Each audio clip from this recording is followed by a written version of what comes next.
السلام علیکم ناظرین، اسلام اور سائنس کے علمی نکات کی چند حکمت لے کر آپ کا میزبان علی امام حاضر خدمت ہے۔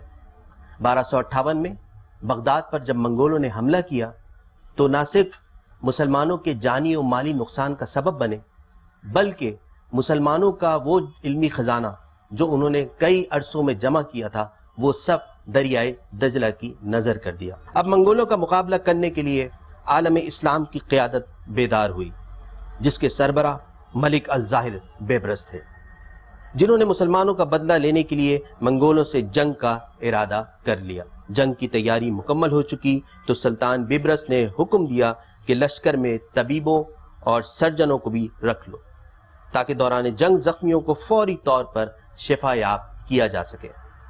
حکم کی تعمیل ہوئی۔ سلطان نے شہر کے مرکزی ہسپتال کے ڈائریکٹر کو بھی بلوا لیا اور انہیں بھی جنگ پر لے گئے۔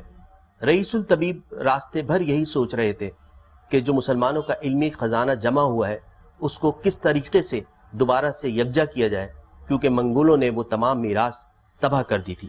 وہ صرف سرجن اور طبیب ہی نہیں بلکہ ایک عالم دین بھی تھے اور انہیں 50,000 احادیث بھی حفظ تھیں۔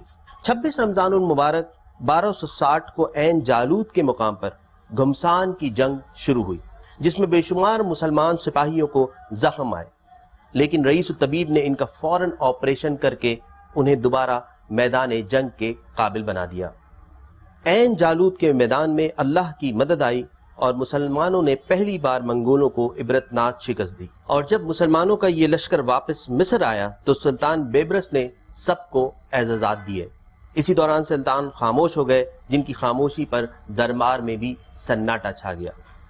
خاموشی کو توڑتے ہوئے سلطان نے کہا، اب جس شخصیت کو میں اعزاز سے نوازنے جا رہا ہوں وہ ہمارے ایسے مجاہد ہیں جنہوں نے ہزاروں مجاہدین کو جہاد کے قابل بنایا اور فتح میں اہم کردار ادا کیا۔ ناظرین، یہ تھے عالم اسلام کے عظیم طبیب و سائنسدان جنہیں ہم ان کے مختصر نام ابن نفیس کے نام سے جانتے ہیں۔ ابن نفیس جو 1210 کو دمشق کے مضافات میں پیدا ہوئے۔ یہ وہ دور تھا جب عالم اسلام میں سائنسی علوم اپنے عروج پر تھے، اسی لیے ابن نفیس نے قرآن پاک کو حفظ کرنے کے بعد سائنسی علوم پر توجہ دی اور سب سے پہلے طبیعیات کی طرف مائل ہوئے۔ علم طب کا ذوق دل میں پروان چڑھا تو انہوں نے طب پر بھی توجہ دی اور میڈیکل کالج میں داخلہ لے لیا، جہاں ابن نفیس نے علم طب کے ساتھ ساتھ علم جراحی یعنی کہ آپریشن پر بھی توجہ دی اور وہ دمشق کے کامیاب سرجن بن گئے۔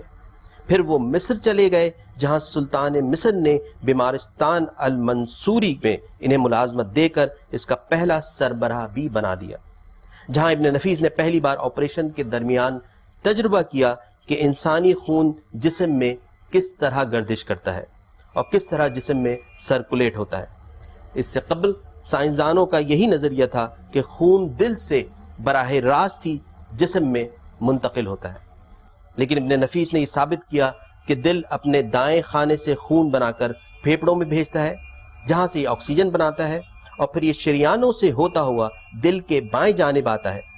اس طرح دنیا کو پہلی بار جسم میں خون کی گردش کے نظام کا پتہ چلا، اور آج بھی جدید سائنسی نظریہ اس چیز کو مانتا ہے کہ جسے ابن نفیس سے آج سے تقریباً 800 سال پہلے یعنی کہ 1242 میں پیش کیا تھا، اسی طرح ابن نفیس نے گردوں اور پھیپھڑوں کے فنکشن بھی معلوم کیے اور پہلی بار ہارٹ اٹیک پر کتاب الرسالہ علم القلب بھی تحریر کیا۔